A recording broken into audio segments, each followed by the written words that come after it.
Hello, my name is Kirk Johnson with Brokers Mortgage Service, and I want to thank you for joining our brief overview or snapshot on President Obama and the U.S. Department of Treasury's Mortgage Reduction Bailout Program. Basically, what we're going to go into is just some brief details on who is eligible and who is not. I've done a lot of research on this, and there's a lot of information out there, and what you may want to do is grab a pen and a piece of paper, because I am going to be giving you some valuable websites and phone numbers where you can get information to see if you are eligible for the program or not. Basically, every homeowner or every potential homeowner needs to know this information. You want to keep in mind that not every lender or every servicer may offer the program, and some are going to have different guidelines. The guidelines that the government put out are general guidelines. So everyone can change up their guidelines just a little bit. You'll want to contact your local lender to find out more information if you are eligible or not. But this is going to give you some good information, just some background information on how the program works, and again, if you are eligible or not. Okay, the first information I'm going to give you is where you want to start. You want to start with Fannie Mae Freddie Mac website.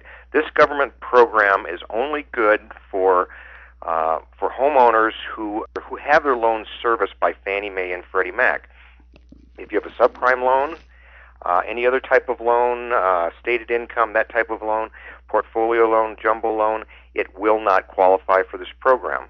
However, we will be talking about some other options you have later down a little bit down the road here on what you may be able to do if you have a subprime loan or if you have some sort of portfolio loan. There's been a lot of speculation and a lot of misinformation out there about what's happening with the program and how it works. And again, every bank and lending institution can impose their own guidelines. Okay, here is what the federal guidelines state. The floor rate is 2%. You're going to start it as low as 2%. It's going to be based on your debt-to-income ratio, your income, your assets, your liability. First off, let me say, if you have a good loan-to-value, you've been making your payments on time, you're not in any sort of financial distress, you have assets in the bank, this program will not work for you. And again, I do not do this program. You have to go through your current servicer. But what you want to do is, again, go to the Fannie Mae Freddie Mac websites or call them up.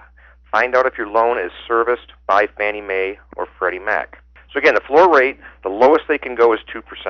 That rate will stay stable for 5 years. After the 5 years, it will have an annual rate increase of 1% for the next 5 years to the capped rate of whatever the current rate is when you refinance. So let's say today the current interest rate is 5%. That's what it's been fluctuating at lately, between 4 3/4 and 5 1/4, and today is March 6, 2009. So let's say the rate is 5% today, and you are eligible for the 2% rate. You're going to be at 2% for the first 5 years. Year 6 is going to go to 3. Year 7 is going to go to 4. Year 8 is going to go to 5. And at that point, it will be capped, again, at whatever the prevailing rate is. I haven't really figured out exactly what they're going to cap it at. Most adjustable rate loans are capped when you go from adjustable to fixed. They take what's called the 60-day mandatory, the Fannie Mae 60-day mandatory rate plus a half. Well, a 60-day rate is typically higher than you can get in a current refinance, and if they're adding a half a point on top of that, it's going to be even higher. So if you're eligible for refinancing at all, this program will not work for you. And actually, you probably don't want it. And they're going to scrutinize everyone. They're going to look into your assets, your income, your liabilities. You know, they're going to put you under a microscope. Why a lender would do this program is that lenders are actually receiving incentives from the federal government for each modification they do. Not all servicers, not all banks are required to do this. Only banks and servicers who have received TARP money from the federal government already are definitely required to do it. Actually, many banks right now are giving back their TARP money because there's so many strings attached to it for not making sense for the banks to even accept this TARP money. This was just released March 4th. Today is March 6th, 2009. The banks don't even have in place, or as far as I know, most of them don't even have in place their guidelines for this program. So it may take you some time before the banks can get up to speed and get their guidelines in place for exactly what they're going to do. The mortgage to be modified must have been originated on or before January 1st, 2009. So if you've received a mortgage since January 1st, 2009, you are not eligible for the program. New borrowers will be accepted until December 31st, 2012. Program payments, again, will be made for up to 5 years from the date of entry into the Home Affordable Modification. Monitoring of the program will continue throughout the life of the program. Now, here are some qualifying terms. The home must be owner-occupied single-family home. The home must be, again, the primary residence that will be verified. The home may not be investor-owned. The home cannot be vacant or condemned. So if you're currently in foreclosure, you can still qualify. First mortgage loans must have an unpaid principal balance prior to capitalization equal or less than $729,750, which means if you have a loan above $729,750, it will not qualify for this loan program. Again, if you're in the foreclosure process, it will temporarily suspend the foreclosure. There is currently no minimum or maximum loan-to-value requirements applying for this type of loan program. Okay, the borrower's income must be verified, requiring a signed 4506T. What a 4506T is basically a form that you will sign. It'll be sent to the IRS. The IRS will then, in turn, return your tax returns to that servicing agent. If you're a W-2 employee, you're going to require your last 2 months' worth of paycheck stubs and your last 2 years' W-2 forms. Okay, also, there has to be reason for imminent default. Every potential eligible borrower who calls or writes their servicing in reference to modification must be screened for hardship, such as payment shock. So if you're in an ARM, okay, if a borrower has reports of material change in circumstances, the servicer must ask about current income assets, current expenses, as well as specific circumstances relating to the claimed financial hardship.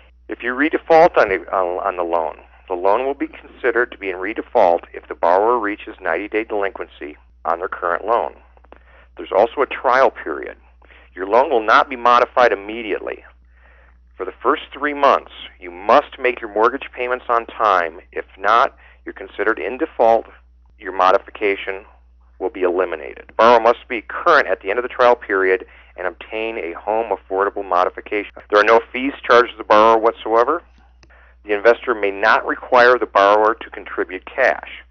Well, may not require, but they may require you to contribute cash. If you're 6 months behind on your mortgage payment, they may require, again, it's going to be lender specific, where they may say, okay, if you're 6 months behind, we want you to get caught up to 6 months beforehand. So as we learn more, we will update this recording and this website, so log on from time to time to find out if you are eligible and to find out more information. Also, till the end of this year, there will be a first-time tax credit for first-time home buyers. You will have to be a first-time home buyer. Typically what they'll do is they'll ask to see your last 2 years' tax returns just to make sure you have not written off any mortgage interest in the last 2 years. Again, I don't handle modifications. The modifications are going to come directly from your lender. But if you qualify to purchase a home, either using the tax credit or without the tax credit, or you're looking to refinance a home, I work with dozens of different lenders, and as a mortgage broker, I basically shop around for you, find the best interest rates. If you'd like information about refinancing or purchasing a home, again, my website is kirkthemortgageguru.com. I'd love to help you out with your next mortgage. If you'd like updated information emailed to you, go to my website and log on and give me your name, phone number, and email address, and I will update you with email updates as I receive them. And I'm getting information on a daily basis. We will have links for purchases, refinances. Also, you may have heard of a program that helps current homeowners pay off their homes in as little as 1/3 to 1/2 the time, with little or no change in their spending habits.